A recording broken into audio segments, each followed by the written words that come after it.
Novembre 2008. Une crise financière larvée dans celles qui l'ont précédée éclate dans le monde. Partout, les États volent au secours des banques et de tout le système. Il en va, nous dit-on, du sauvetage de nos chères économies. Et si ça recommençait? Si tout ça était en train de recommencer? Ça a l'air pas si compliqué que ça de fabriquer tout cet argent. Un peu d'huile dans les machines, une fabrication au petit millimètre, tout cet argent fabriqué aussi simplement. Mais vous êtes-vous déjà posé un jour la question de savoir comment se crée tout cet argent? Waouh! Bon, d'accord, il ne s'agit là que de la fabrication mécanique de l'argent. Mais voyons comment on en est arrivé là, bien avant que les banques centrales ne battent monnaie, comme on dit aujourd'hui. D'abord, il faut savoir que tout ça vient de loin. C'est une vieille histoire qu'on peut résumer en 4 étapes. Voici la première. Après avoir longtemps pratiqué le troc, les hommes se sont mis à échanger des marchandises contre de l'or. Cet or était confié à des banquiers qui, en contrepartie, émettaient des lettres de change. Tout cela reposait sur la confiance. L'or était bien gardé dans des coffres et l'exact équivalent en papier pouvait alors circuler pour faciliter les échanges. Au départ, il y a donc bien 2 monnaies, la monnaie légale or, la monnaie d'usage papier. Le rapport entre les deux est un rapport de 1 pour 1. Avec du papier, on pouvait en toute confiance se procurer d'autres marchandises. Mais poursuivons. Notre marchand venait déposer son or en toute sécurité à la banque et le banquier émettait cette valeur en lettres de change. Puis tout le monde s'est mis à faire ça. Toujours en toute confiance. Le banquier était content d'accumuler autant d'or dans son coffre. Et il a eu une idée géniale. Et oui, les dépôts des clients augmentaient au fur et à mesure.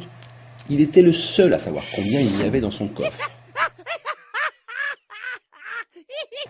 Même si certains venaient récupérer leur or, le trésor grandissait et perdurait sans que personne ne sache.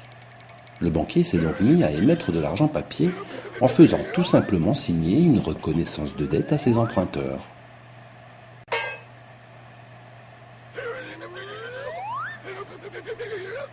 Mais en fait, notre banquier créait plus d'argent papier qu'il n'avait en caisse. Et fini le rapport de 1 pour 1. C'est ce qu'on a appelé les réserves fractionnaires.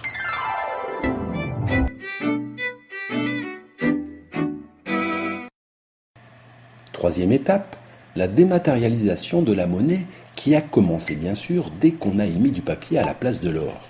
Mais tout ça s'est accéléré et à partir de 1971, il y a dématérialisation totale de la monnaie.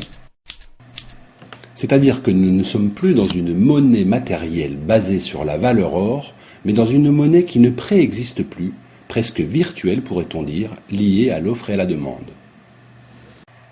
Ce qui nous conduit à la 4e étape.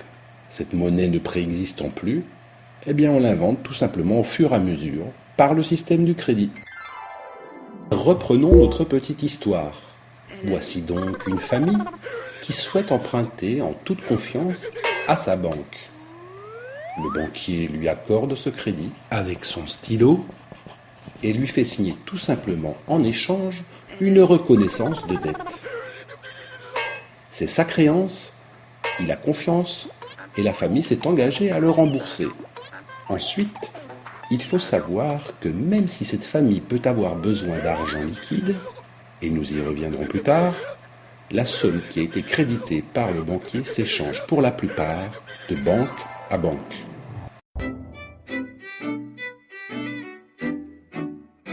Donc c'est 4 étapes, double monnaie, réserve fractionnaire, dématérialisation et création monétaire. Voilà les 4 grands volets qui sont au cœur même de notre système aujourd'hui, mais dont l'origine remonte au Moyen-Âge. On est dans un monde complètement différent, mais ça n'a pas été dit au public. Les gens ne le savent pas. Les gens se représentent encore la monnaie comme étant une quantité matérielle plus ou moins fixe dont il faut après se répartir la quantité entre les individus, alors qu'en fait, maintenant la monnaie ou la masse monétaire est une entité à taille variable qui est créée par le système bancaire en fonction de la demande. Et il est créé par le crédit. Quand vous allez demander un crédit à la banque et que la banque vous l'accorde, elle va pas nécessairement aller chercher des liquidités sur le marché. La première chose qu'elle va faire, c'est elle va créditer votre compte. Mais elle va le créditer, disons, ex nihilo. Moyennant des contreparties. Comment ? Moyennant des contreparties par rapport, par exemple, au bien que j'acquiers. Oui, oui, parce qu'elle défend son bilan, elle défend son bilan, ça c'est absolument normal. Hein, mais en fait, elle crée ce dépôt à vue finalement d'une manière ex nihilo avec son stylo, comme on dit. Enfin, c'est une expression avec son stylo. Les banques n'ont pas besoin de se demander dans quelle poche je vais aller trouver l'argent qui m'est demandé pour satisfaire le crédit de Monsieur Dupont. Et c'est là où le citoyen déconnecte et ne comprend plus, parce qu'on a l'impression que c'est l'épargne des uns qui est prêtée aux autres, alors qu'en fait, l'argent aujourd'hui est créé ex nihilo à partir de rien, et c'est à partir de l'argent qui est créé que le superflu qui est mis sous forme d'épargne est encore redistribué après par des établissements financiers. Les banques créent la monnaie dans les rapports qu'ils ont avec les agents économiques, et la Banque centrale, dans les rapports qu'elle a avec les banques, parce qu'elle n'a de rapport qu'avec les banques, elle peut créer autant de monnaie qu'elle veut dans sa propre monnaie, qui est la monnaie Banque centrale. Elle assume ce qu'on appelle son rôle de prêteur en dernier ressort. Voilà, l'argent est créé à partir de rien, mais en lien avec les banques centrales par les banques commerciales, en fonction d'une demande de crédit. Contrairement à ce que tout le monde pense, ce n'est pas l'épargne des uns qui sert aux autres. Et ce sont donc bien les crédits qui font les dépôts, pas l'inverse. Vous souvenez-vous de ce schéma ? Eh bien, aujourd'hui, la monnaie n'est plus liée à l'or. On a bien un système de double monnaie avec la monnaie des banques centrales qu'on appelle monnaie centrale et la monnaie secondaire des banques commerciales. La monnaie centrale, ou encore appelée fiduciaire, ce sont les billets et les pièces que vous avez en poche, est fabriquée, émise par les banques centrales, alors que la monnaie secondaire, elle, est créée par les banques commerciales privées. C'est de la monnaie scripturale, puisqu'on l'écrit avec un stylo ou sur un ordinateur. Elle répond, comme on vous l'a dit, tout simplement à la demande de crédit de la part des agents économiques. Pour vous donner une petite idée du rapport entre ces deux monnaies dans la zone euro, il y a 93% de monnaie scripturale pour 7% de monnaie centrale. C'est plus de 10 fois plus. Mais justement, revenons en détail sur le mécanisme du crédit.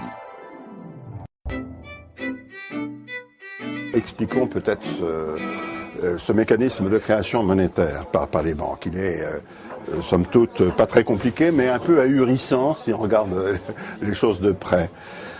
Si vous prenez une banque à l'équilibre de son bilan, son actif est égal à son passif. Bon. Quand vous allez voir votre banquier pour obtenir un prêt immobilier par exemple, la banque vous fait signer des tas de papiers, et c'est donc un crédit qu'elle vous accorde. Mettons 100 000 euros. Je prends un chiffre n'importe lequel. Ce chiffre, il apparaît dans le bilan de la banque à son actif. C'est un actif pour la banque. Pour vous, c'est une dette, mais pour la banque, c'est un actif. Donc, on écrit 100 000 à l'actif de la banque. Le banquier va dire, bon, vous me donnez en garantie ce que vous allez acheter, c'est-à-dire cette valeur, cet immeuble, cet appartement qui vaut 100 000 euros, et moi, je vais mettre sur votre compte 100 000 euros que vous pourrez utiliser comme vous l'entendez.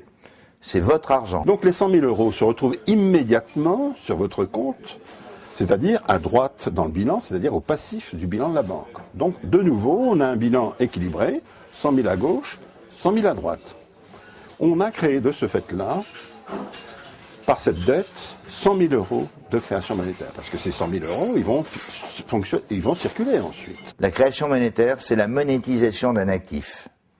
C'est-à-dire qu'à partir de ce moment où il y a eu cet accord entre le banquier et vous, la monnaie a été créée, de la nouvelle monnaie a été créée. Bien sûr, le banquier va vous demander un intérêt pour ce travail épouvantable qu'il a eu. Mais récapitulons un petit peu. Un agent économique non bancaire, ménage, entreprise ou même État, désire un crédit de 100 000 €. Par exemple, ce ménage a décidé d'aller s'adresser à une banque pour lui parler de son projet.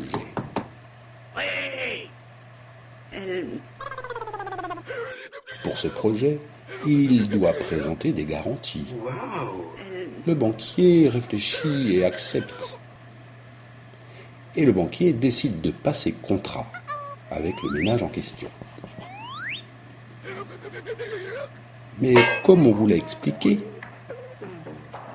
les 100 000 € demandés par le ménage vont être créés sur les livres de compte de ce banquier. Et voici comment il s'y prend. À gauche, l'actif. À droite, le passif. L'actif, c'est sa créance. Son passif, c'est le dépôt à vue, la somme créditée à ce ménage qui s'en va tout content. Du coup, le ménage est crédité des 100 000 €, mais moyennant intérêt. Et des intérêts substantiels, car le banquier prend d'énormes risques et il doit bien vivre. Pourtant, entre vous et moi, qui prend le vrai risque dans cette affaire? Mais voyons à quelles règles sont soumises ces banquiers.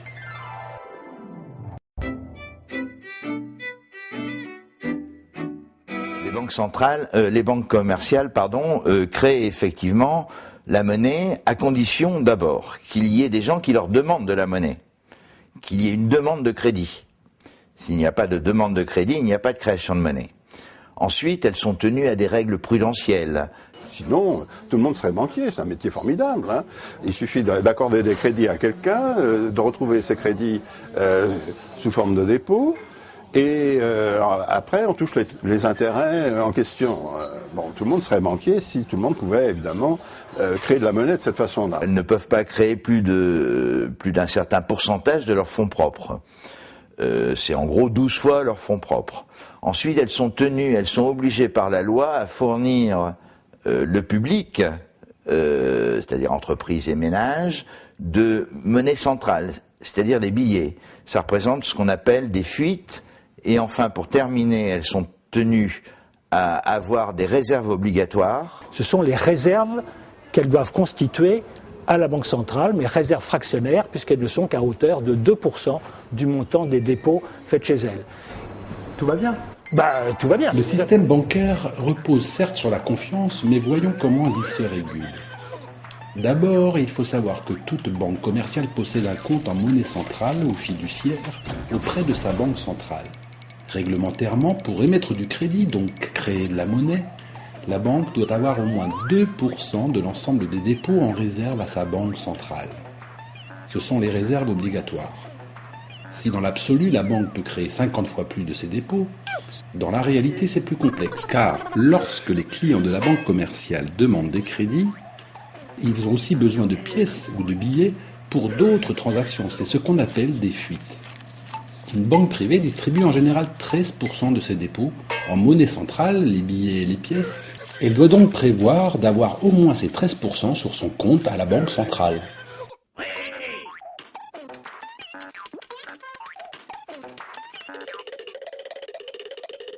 Au final, cette banque est donc en capacité de créer 7 fois plus que ce qu'elle a en dépôt. Ça n'est pas les 50 fois plus tel qu'on vous le disait, mais c'est déjà pas mal et cela donne une certaine aisance, comme on vous l'a dit. Enfin, on évalue aussi la capacité d'une banque à pouvoir respecter ses engagements financiers, c'est-à-dire à faire face aux risques qu'elle a pris. On prend alors en compte ses fonds propres, ce qu'elle possède réellement, c'est-à-dire l'ensemble de ses actifs, moins ses dettes. Et ses fonds propres, donc, doivent être au moins de 8% du total de ses engagements. On parle ici de règles prudentielles qui limitent somme toute le pouvoir financier de la banque qui n'est autorisé à investir pas plus de 12 fois le montant de ses fonds propres. Mais où en est-on vraiment aujourd'hui ? Le problème, c'est qu'actuellement, la Banque centrale n'a quasiment pas de levier sur la création monétaire, ni sur les taux d'intérêt d'ailleurs. Un petit peu sur le taux d'intérêt, mais pas beaucoup. C'est plus l'offre et la demande qui crée la demande qui crée l'émission de monnaie. S'il y a beaucoup de demandes, il y a beaucoup d'émissions de monnaie. S'il y a trop de demandes, il va y avoir augmentation des taux d'intérêt. La Banque centrale, en fait, est obligée de suivre en courant les banques commerciales. Ce qu'il faut bien comprendre, c'est que le système à réserve, à couverture fractionnaire, ne peut marcher qu'avec des béquilles externes, sinon il explose. Les deux béquilles, c'est la Banque centrale comme prêteur en dernier ressort, c'est ce que nous avons déjà vu, et la deuxième béquille, c'est la garantie sur les dépôts.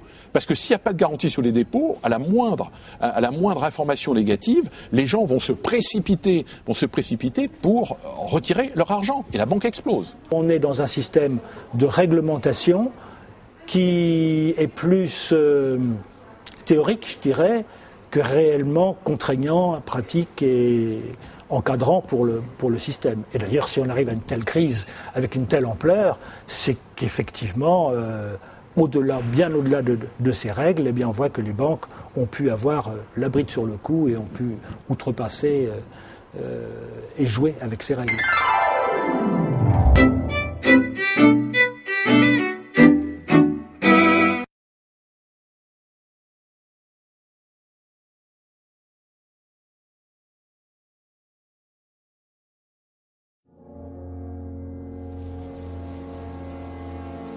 Nous l'avons vu dans la première partie, ce sont bien les crédits qui font les dépôts.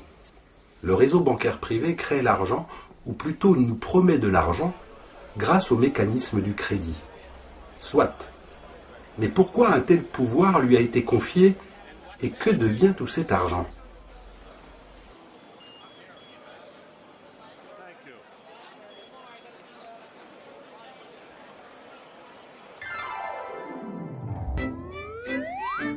Avant, quand l'État ou la collectivité voulait financer ses projets, un avion, une centrale, un train, et donc ainsi investir pour l'avenir, c'était tout simplement le Trésor public qui empruntait, via le gouvernement, de l'argent à la Banque de France.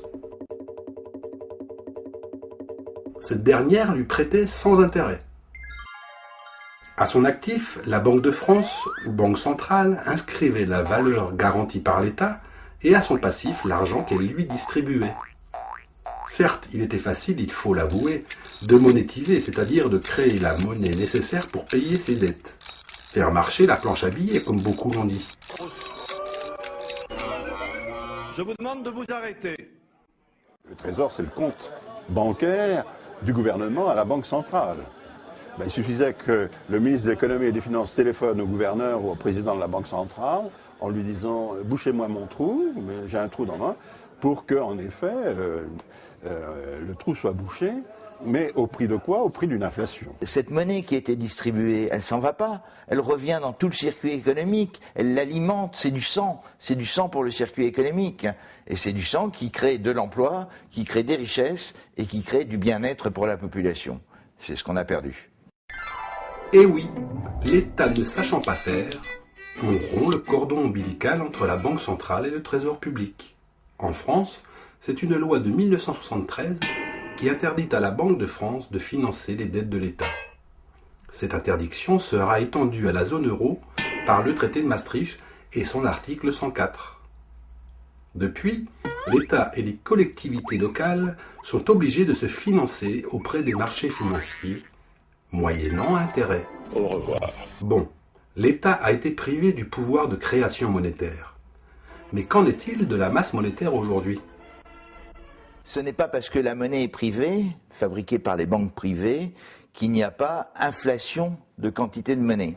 On voit que depuis l'arrivée de l'euro, la pente de création monétaire, c'est-à-dire l'augmentation de la création monétaire, est de l'ordre de 10% par an dans la zone euro.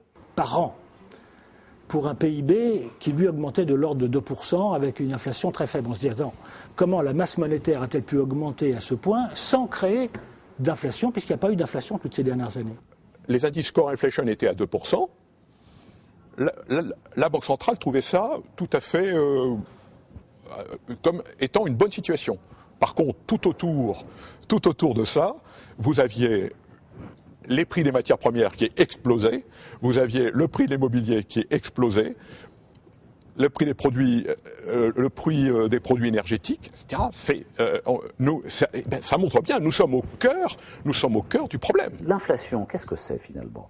C'est une augmentation des prix qui a une certaine dynamique, mais dans la société. Mais les prix, c'est quoi dans la société?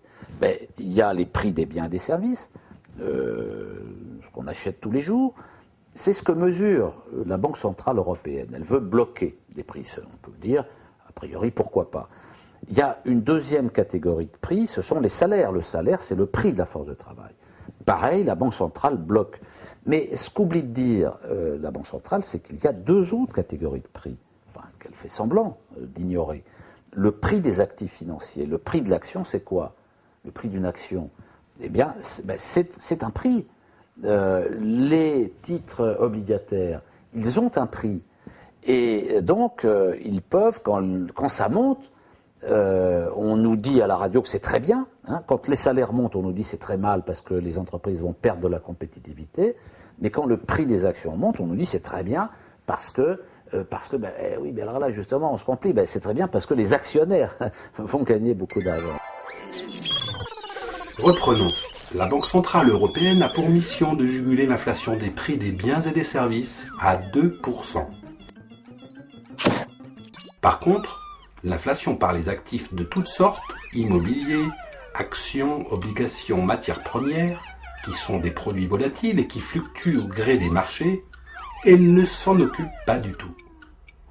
Si la Banque Centrale Européenne semble aussi maîtriser le coût de l'argent par les taux directeurs, elle ne contrôle pas les volumes financiers en circulation. Si l'on considère la croissance, c'est-à-dire la richesse créée en plus chaque année, à laquelle on ajoute l'inflation des prix, on obtient la monnaie qu'il faut créer chaque année pour que l'économie fonctionne. Or aujourd'hui, si dans la zone euro on a à peu près 2% de croissance, plus 2% d'inflation, on devrait avoir logiquement 4% d'augmentation de la masse monétaire annuellement. Pourquoi ce n'est pas le cas? Pourquoi observe-t-on 10% de création monétaire annuelle? En fait, la différence, c'est-à-dire les 6% supplémentaires, existe bien. C'est un pouvoir d'achat qui pèse sur l'économie. Finalement, la planche à billets tant critiquée quand elle était aux mains du public est aujourd'hui privée. Et elle ne fonctionne pas si mal que ça. Mais alors, où va tout cet argent? Je vous demande de vous arrêter. Il y a des gains de la création monétaire qui sont totalement, qui peuvent être totalement, eux, illégitimes, puisque ce sont des revenus non gagnés, au sens de la théorie économique, au sens des libéraux, de Jacques Rueff ou de Maurice Allais. C'est en même temps la création monétaire qui a permis cette inflation des actifs. Parce que cette création monétaire n'a pas été faite pour faire de la production, mais pour faire de la spéculation. Cette monnaie supplémentaire qui a été créée, eh bien, en fait, elle a été alimentée, les bulles, c'est-à-dire que l'inflation, elle a été dans ces bulles spéculatives qui a absorbé cet afflux de monnaie qui, dans l'économie classique, se serait traduit par une inflation, voire une hyperinflation. La liquidité que l'on n'arrive plus à mesurer se déverse dans l'économie, elle déséquilibre les marchés. Nous avons une croissance du prix des actifs. Quand nous sommes dans cette configuration plutôt haussière, on a une augmentation du prix des actifs, une augmentation de la bulle immobilière, on a sur les marchés émergents un boom considérable parce que tout ça en fait est lié à une création monétaire internationale démentielle. L'argent se déplace de l'économie réelle vers les marchés financiers sur lesquels il afflue abondamment. C'est ce qui fait gonfler le prix des actifs. Actions, obligations, titres en tout genre, matières premières et valeurs immobilières. D'ailleurs, c'est ainsi qu'on peut expliquer l'explosion immobilière de ces dernières années et le phénomène de bulle spéculative. Mais nous y reviendrons plus tard. Expliquons d'abord comment tout cela a été possible.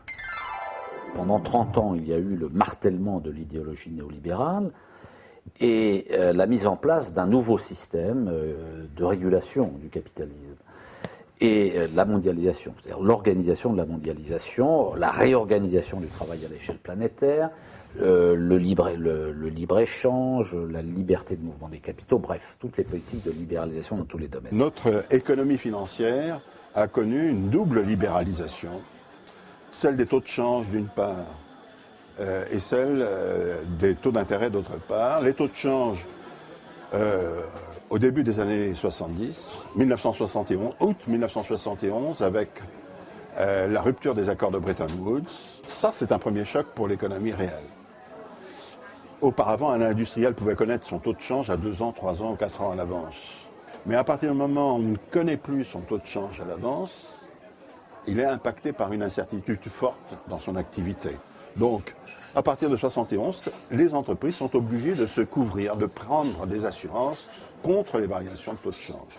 Ensuite, deuxième élément, mais beaucoup plus important, libéralisation des taux d'intérêt. Alors là, c'est plus compliqué à faire, puisque pour avoir des taux d'intérêt qui soient fixés par le marché en fonction d'une offre et d'une demande, il a fallu exiger des États, par des réformes qui sont intervenues à la fin des années 70 et au début des années 80, qu'ils aillent financer leur déficit sur les marchés financiers, soit sous forme de bons du Trésor, soit sous forme d'emprunts d'État. Avec cette double libéralisation de la sphère financière, sur les taux de change et les taux d'intérêt, on voit se mettre en place une immense industrie financière de couverture des risques à partir donc des années 80 et qui va prendre une extension absolument prodigieuse durant toutes les années 90. Car en effet, le corollaire de ces dérégulations, c'est bien le risque dû au marché. Prenons l'exemple d'Airbus, qui emprunte à long terme pour investir et produire ses avions. Ce n'est pas sans risque, car l'entreprise produit en euros tout en vendant en dollars. Pour faire face aux variations des taux de change et des taux d'intérêt, elle se couvre auprès d'un organisme financier, banque, fonds d'investissement, compagnie d'assurance. Pourquoi ? Parce qu'il y a risque de fluctuation des monnaies et donc des prix, une incertitude sur les futurs résultats. C'est donc une assurance qu'Airbus négocie en contrepartie du risque assumé par l'organisme en question.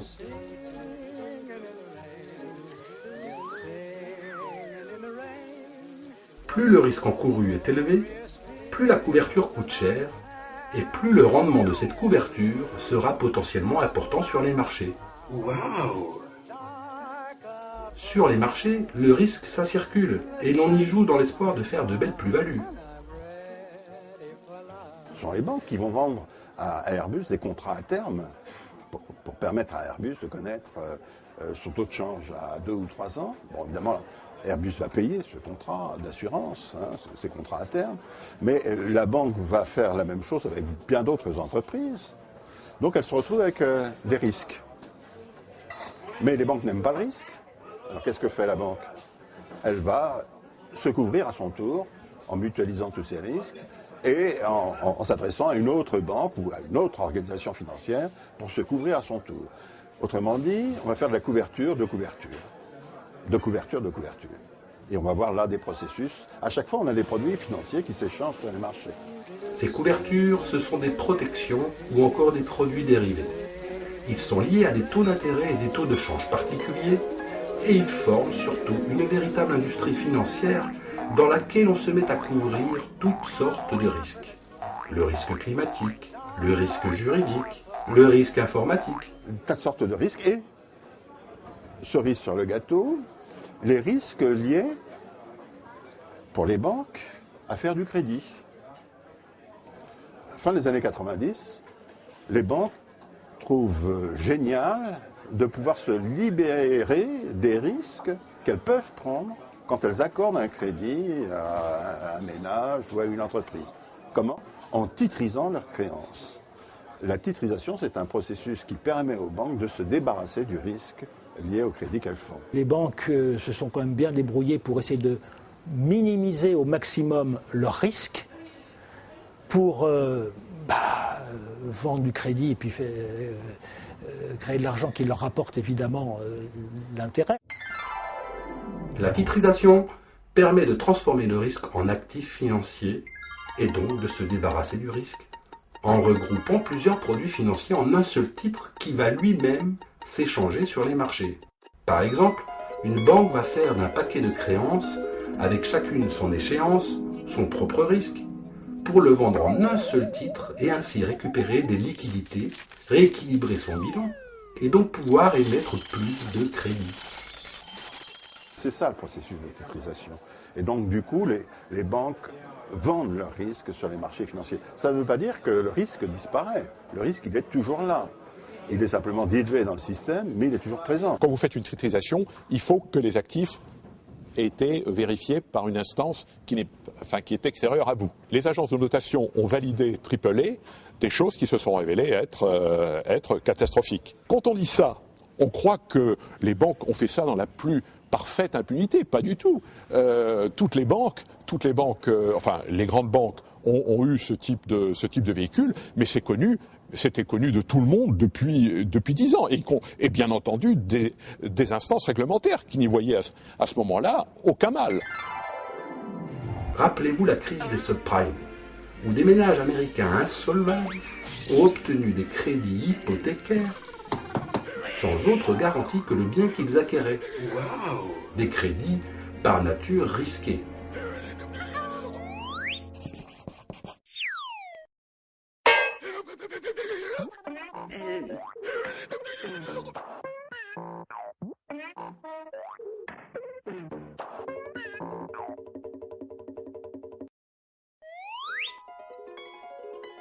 Au final, une fois titrisés, bien notés par des agences de notation, elles-mêmes censées les évaluer, ces produits se sont facilement échangés sur les marchés, procurant d'importants bénéfices. Waouh! Jusqu'à ce que tout s'écroule. Mais poursuivons notre analyse. En s'appuyant sur des modèles mathématiques et statistiques, cette industrie de couverture ou produits dérivés va prendre une importance considérable. L'économie réelle permettant d'amorcer la pompe par le système du crédit, les marchés financiers prenant le relais et s'échangeant tous ces produits dérivés. Mais la machine va s'emballer. Celui qui accepte de prendre le risque dans ce système, par définition, dans les milieux financiers, ça s'appelle un spéculateur. Donc on développe en même temps que cette industrie de couverture prend son essor, on développe en même temps une immense industrie spéculative. La spéculation est la face cachée, en quelque sorte, de la couverture. Celui qui vend une couverture devient spéculateur. Et c'est là que commence l'argent qui tourne sur lui-même, l'argent des bulles spéculatives, où ceux qui ont de l'argent cherchent à gagner plus d'argent. Mais où ça? Parce que le monde de la production n'est plus assez rémunérateur pour ça. Et donc, ça commence à tourner là-dedans, grâce, entre autres, au crédit. Fondamentalement, c'est ce mécanisme-là. Un crédit pas cher et des rendements élevés à côté, sur les actifs qu'on achète. On emprunte pour acheter. C'est ce qu'on appelle l'effet de levier. Et ça, c'est parfaitement autorisé. Et une des causes de la crise, d'ailleurs, c'est ça, pour les hedge funds en particulier. Et ces hedge funds, c'est souvent eux qui acceptent en dernier ressort le risque. Et c'est dans ces institutions particulières qui sont en général logées dans les paradis fiscaux qu'on a les profits les plus faramineux. Là, on n'est pas sur du 15 ou du 20%, on est sur du 100%, 200%, 300% annuel. Pour que les profits augmentent sur les marchés financiers, il faut faire monter le prix des actifs financiers en permanence. C'est-à-dire, il faut des bulles. Et les bulles, contrairement à ce que l'on entend dire parfois, les bulles ne sont pas des avatars qui se produisent sur les marchés financiers face auxquels, finalement, nous serions démunis. Non, les bulles, ce sont des constructions patientes. Une bulle se forme lorsque le prix d'un actif dépasse durablement sa valeur fondamentale. Puis cette bulle gonfle quand tous les acteurs du marché sont persuadés que les cours vont continuer à monter. L'important, c'est d'anticiper ce que les autres anticipent, même s'ils se trompent, par mimétisme, par croyance ou encore cupidité. Chacun a intérêt à entretenir la bulle. Quand les prix montent, on vend toujours plus cher. Quand les prix baissent, on achète moins cher. Quand ça explose, les marchés déstabilisés donnent encore l'occasion de faire de bons coups. Plus le marché est volatile, plus il est fluctuant et risqué, plus les possibilités de profit grimpent. En fait, il y a un très net transfert de la sphère de l'économie réelle, c'est-à-dire la production réelle, vers la sphère de l'économie financière, qui, elle, ne produit rien du tout. Donc l'économie réelle est devenue tout à fait marginale par rapport à l'économie financière et l'économie spéculative, avec aujourd'hui une énorme furoncle qui nous explose à la figure.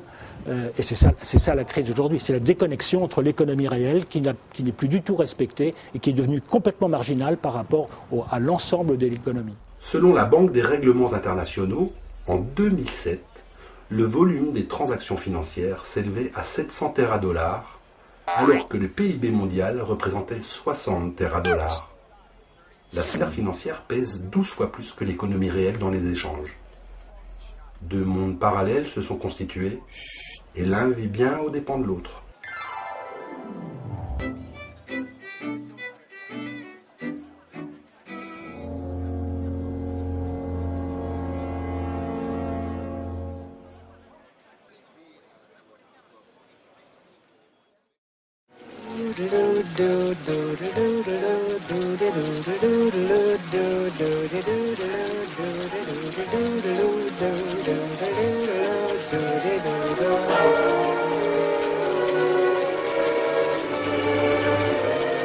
Vous l'aurez compris, c'est bien le réseau bancaire privé qui nous promet l'argent par le système du crédit. Ce pouvoir lui a été confié par l'État et tout cet argent, détourné de l'économie réelle, alimente surtout les marchés financiers. C'est bien une économie basée sur la surenchère, comme au casino. Pour que le système perdure, personne ne doit échapper à sa logique implacable qui repose bien sur la demande de crédit et donc de l'endettement.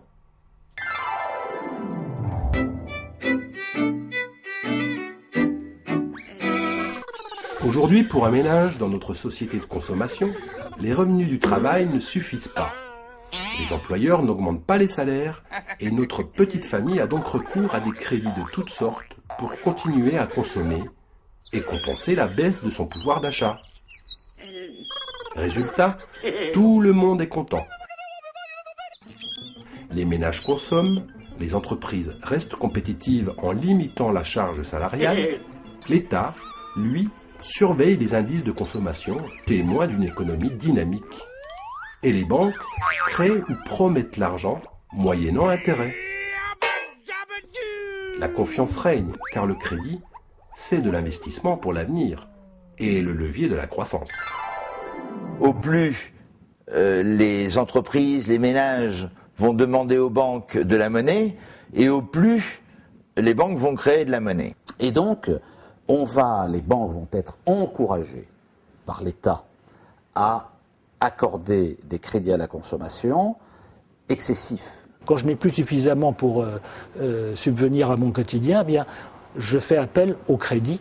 Et donc le monde du crédit s'est considérablement développé, surtout dans les pays anglo-saxons, mais également un peu dans tous les pays du monde. À cause de cette faiblesse de la consommation, les classes dirigeantes ont encouragé une consommation artificielle pour créer artificiellement de la croissance économique à partir de l'endettement volontaire des ménages. C'est une stratégie tout à fait délibérée d'endetter les ménages. D'ailleurs, comme les classes dirigeantes ont endetté les pays pauvres. C'est exactement la même chose. Les agents économiques ont de plus en plus de dettes.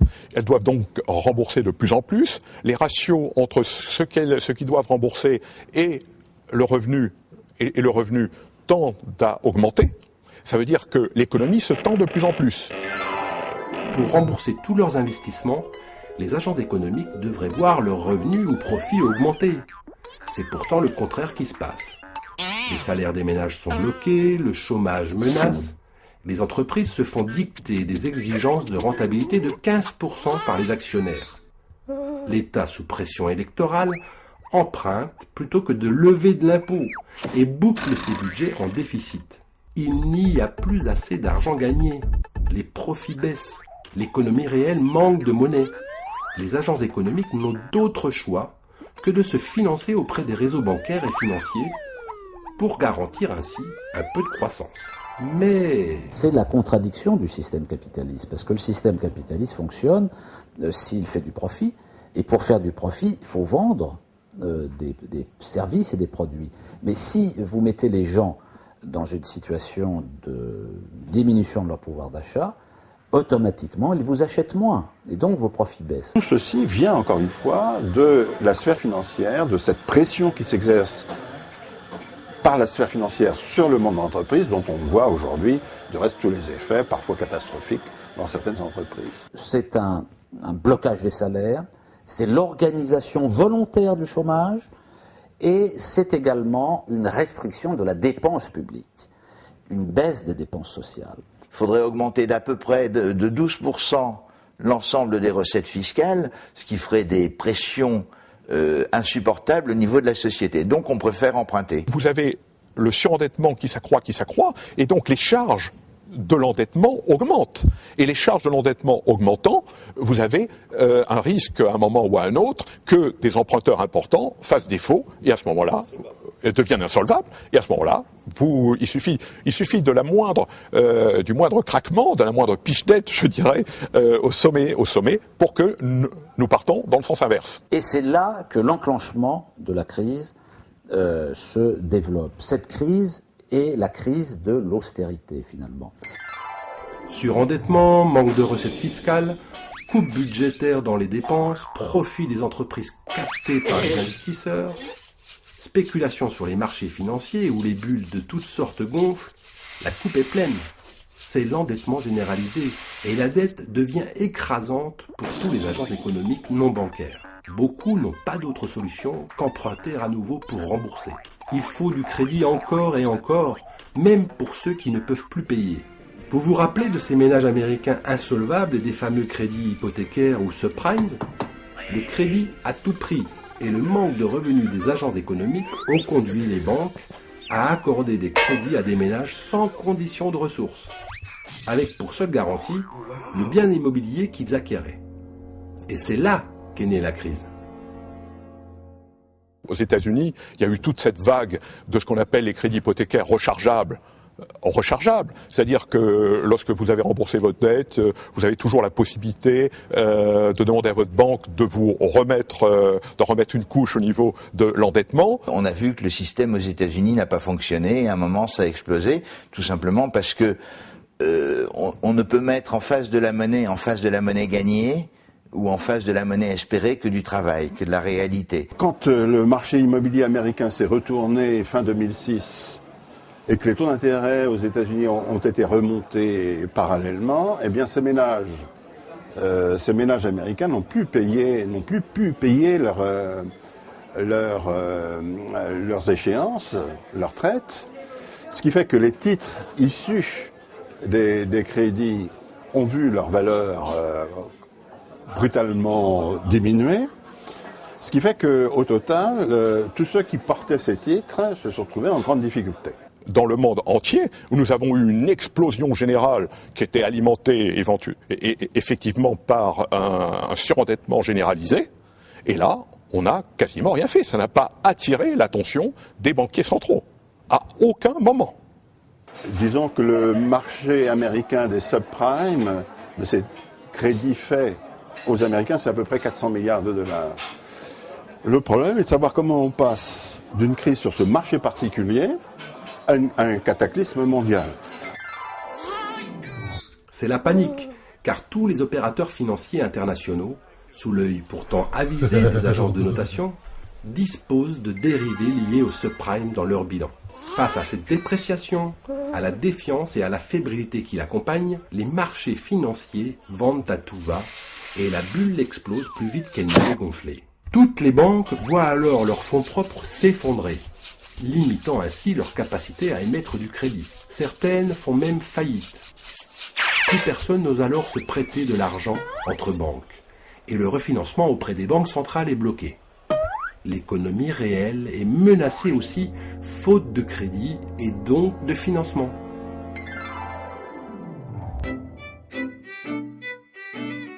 Les banques ont vu leurs fonds propres fondre, précisément parce qu'elles avaient acheté ces produits structurés aussi, Et donc, leur activité de crédit s'en est retrouvée immédiatement impactée à partir d'août 2007. Et c'est comme ça que la crise va atteindre l'économie réelle. Quand les banques ne peuvent plus, et à une échelle importante, ne peuvent plus se prêter entre elles parce qu'elles se font plus confiance, ce qui s'est passé sur le marché monétaire, plus personne ne voulait faire confiance à personne et plus personne ne prêtait à personne. Or, les bilans bancaires sont complètement déséquilibrés. Il faut tous les jours se refinancer. Donc s'il n'y a plus personne pour refinancer, le système s'écroule. D'une manière générale, les banques se sont dit, oh là là, moi j'ai quand même des tas de saloperies dans mes placards, des tas d'actifs pourris. Est-ce que mes concurrents n'ont pas encore plus d'actifs pourris que moi ? Donc quand mes concurrents viennent me voir en disant, pour des problèmes de compensation, j'ai besoin de 500 millions pendant 3 jours, je ne vais pas prendre de risque parce qu'ils peuvent faire, on ne sait pas, ils peuvent faire faillite demain. Donc je ne reverrai jamais mes 500 millions. Donc je ne prête plus.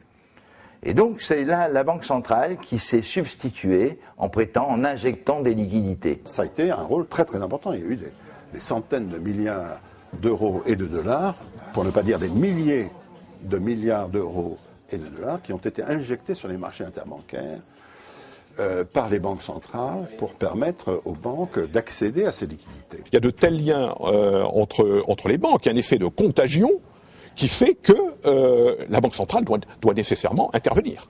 À partir du moment où les banques n'ont plus tout à fait le même regard sur les crédits qu'elles vont accorder, parce que leurs fonds propres ont diminué, eh bien, immédiatement, les perspectives de croissance sont revues à la baisse. Nous sommes dans un climat pessimiste, où finalement les banques essaient de reconstituer leur bilan. Ils ne sont pas tellement enclins à prêter. Je parle en général. Et les emprunteurs non plus, finalement, n'ont pas tellement, sont très rétifs par rapport à l'environnement et par rapport au futur. À ce moment-là, vous ne pouvez plus. La Banque centrale essaye de baisser les taux d'intérêt, a des taux d'intérêt à 0, mais la masse monétaire ne repart plus. Et les liquidités ne repartent plus. Beaucoup de demandes de crédit sont refusées. Il y a beaucoup d'entreprises qui se trouvent avec une trésorerie délicate, des gens qui ne peuvent plus financer leurs produits. Donc là, on est tout de suite dans un système dépressionnaire. Donc il n'y a plus assez d'argent qui s'écoule dans la société. C'est la crise, dans la finance comme dans l'économie réelle. Le chômage grimpe, les entreprises ont du mal à obtenir des crédits malgré les faibles taux d'intérêt pratiqués par la Banque centrale. La croissance régresse, l'austérité s'installe. Les marchés financiers ne s'autorégulent plus. C'était pourtant bien ce qu'ils étaient censés faire. On appelle les États au secours. Quand les marchés jouent les pyromanes, c'est l'État qui fait le pompier. Car envers et contre tout, le système doit être sauvé. En l'état. Et bien évidemment sans contrepartie. On est aujourd'hui dans un autre schéma, qui est celui d'une intervention massive de l'État pour redresser les profits et pour re-réguler les marchés, parce qu'ils s'aperçoivent bien que l'autorégulation des marchés n'est qu'un mythe. Les banques commerciales disent aux banques centrales, écoutez, si vous ne nous donnez pas la monnaie centrale dont on a besoin, c'est tout le système qui va s'écrouler. Donc il faut que vous le fassiez. Les banques centrales suivent.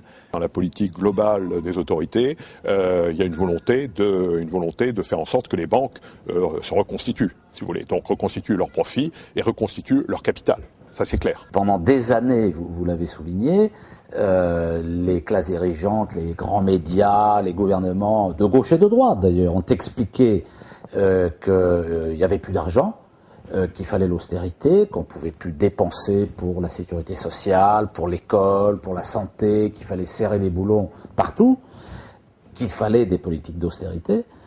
Et puis subitement, ce qui était vrai hier ne l'est plus aujourd'hui. Cet argent qui a été remis, qui de toute façon est toujours de l'argent qui est émis, je le rappelle, par ces mêmes banques. Cet argent qui a été remis dans le système bancaire, c'est tout un système qui se mord un peu la queue, à un moment ou un autre, ou bien ça va être de l'argent de la monnaie qui va regonfler une nouvelle bulle, qui va permettre de nouvelles bulles, que ce soit sur les matières premières, que ce soit sur d'autres produits financiers ou autre chose, ou alors à un moment ou à un autre, il va falloir l'effacer cet argent parce qu'il correspondra à des actifs qui sont tellement plus pourris que ce qu'on pensait que de toute façon, il va falloir l'effacer. Et là, c'est le peuple qui va payer. L'État aiguise les appétits et après avoir donné tout pouvoir au réseau bancaire et financier privé, il a sauvé sans aucune contrepartie un système dont il est la proie facile. Comment? En réinjectant des liquidités dans le bilan des banques, de l'argent issu lui-même du crédit bancaire, qu'il est allé chercher en bon client sur les marchés financiers. Et le tour est joué. L'État encourage ainsi les marchés à prendre encore plus de risques en les dégageant de toute responsabilité financière et en assumant le risque en dernier recours. Ben voyons. Et il s'endette en permettant de juteux intérêts à ceux qui lui prêtent. Contrairement à la création monétaire publique devenue privée, la dette privée devient publique. Cette dette est en fait la différence entre les besoins de financement de l'État chaque année et les recettes fiscales de chaque année. C'est le cumul. L'État n'ayant pas assez de recettes fiscales, on peut dire aussi dépensant trop, emprunte sur les marchés. Quand l'État fait un emprunt, une partie des obligations est achetée par le public, par des gens de tous les jours. Mais l'essentiel est acheté par ce qu'on appelle les investisseurs institutionnels. Et donc, c'est un facteur de plus-value. Nous avons calculé une courbe qui est intéressante. En rouge, ici, vous avez le total de la dette annuellement depuis 1980. On est parti de 80 avec 200 milliards d'euros. En 2008, nous sommes à 1300 milliards d'euros. Si nous n'avions pas eu d'intérêt à payer auprès des marchés financiers, la dette serait cette ligne bleue, c'est-à-dire qu'elle serait quasiment à zéro. Nous n'aurions pas de dette. On s'aperçoit que d'année en année, l'intérêt qui est dû au système fait qu'il y a de moins en moins d'argent disponible pour fonctionner, pour faire face à nos besoins vitaux, et qu'une part de plus en plus croissante d'intérêt va rémunérer le système, car en fin de compte, pour rembourser la dette, il faut toujours réemprunter au moins l'équivalent de l'intérêt. Priver une partie de la classe dirigeante des profits qu'elle réalise sur la dette de l'État est quelque chose que les classes dirigeantes qui contrôlent l'État ne veulent pas faire, parce que c'est le même monde tout ça. C'est ce que j'arrête pas de dire, collectivisation des pertes et privatisation des profits. C'est servir les intérêts de quelques-uns. La dette publique a commencé en France dans les années 70. Souvenez-vous de cette loi de 1973, quand le Trésor public a eu pour obligation de se financer sur les marchés financiers. Au revoir.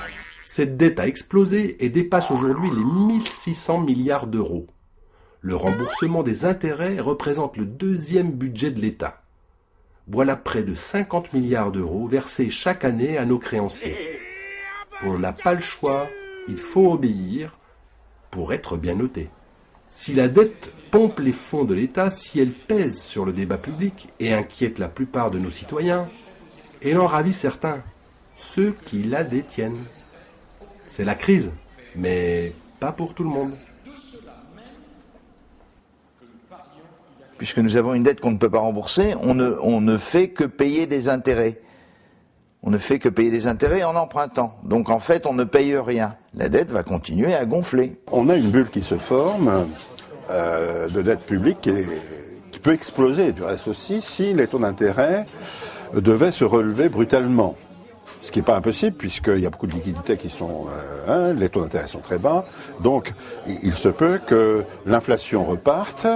Et si l'inflation repart, les banques centrales serreront le robinet et les taux d'intérêt donc vont se relever. Ce qui peut provoquer un krach obligataire. Le système est une spirale sans fin. Une spirale d'endettement sans fin et d'augmentation des intérêts sans fin. Et qui bénéficie à qui ? Il bénéficie aux banques qui, avec ces intérêts, vont acheter des actifs réels. Les peuples, d'un côté, peuvent avoir une vision, peuvent avoir des besoins, mais ces besoins ne sont satisfaits que dans la mesure où le système monétaire et financier accepte ces besoins. sur des critères d'intérêt particulier. Pourquoi l'État a besoin de se financer auprès du privé, auprès des marchés financiers, auprès des banques, auprès des épargnants, pour équiper le pays, pour équiper la France?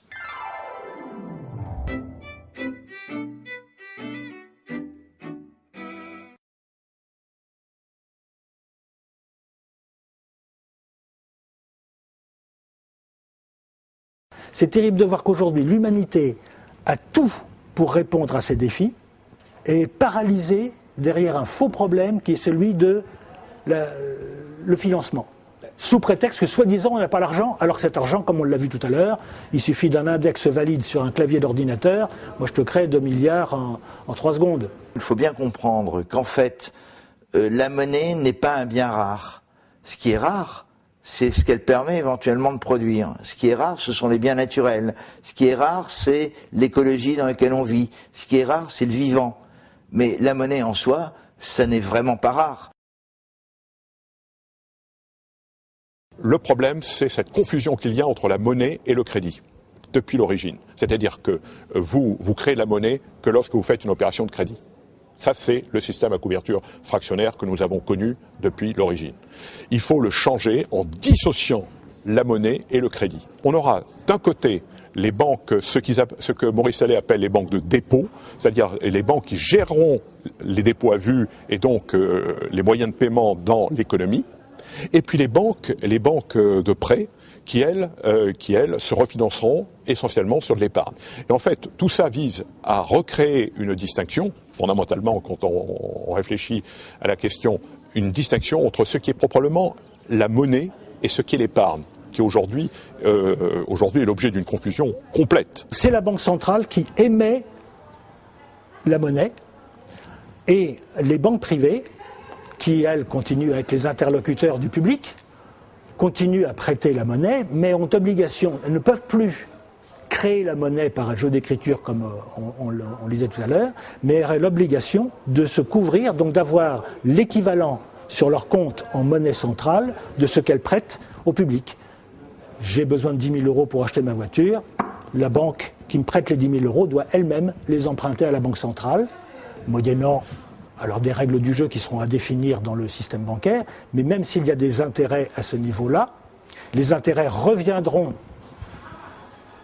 à l'organe public, donc les intérêts seront redistribués après au niveau de la collectivité, et la banque, elle, ne sera rémunérée que sur des honoraires. On peut changer les règles du jeu et avoir d'autres banques centrales, mais il faut tuer le traité de Maastricht, et il faut revenir sur le double mouvement de libéralisation des marchés monétaires et financiers, c'est-à-dire sur la libéralisation des taux de change et la libéralisation des taux d'intérêt. Donc il faut désobéir, c'est-à-dire ne pas tenir compte d'un certain nombre de traités et à terme, si ça continue, il faut en sortir. Si la Banque centrale reprenait l'ensemble de la création monétaire, non seulement elle déciderait l'ensemble de la quantité de monnaie en circulation, mais en plus elle pourrait décider l'ensemble des taux et à la limite de différents taux suivant leur utilisation. En faisant cela, l'État fixe les taux, c'est-à-dire oblige les banques à prêter à un taux particulier.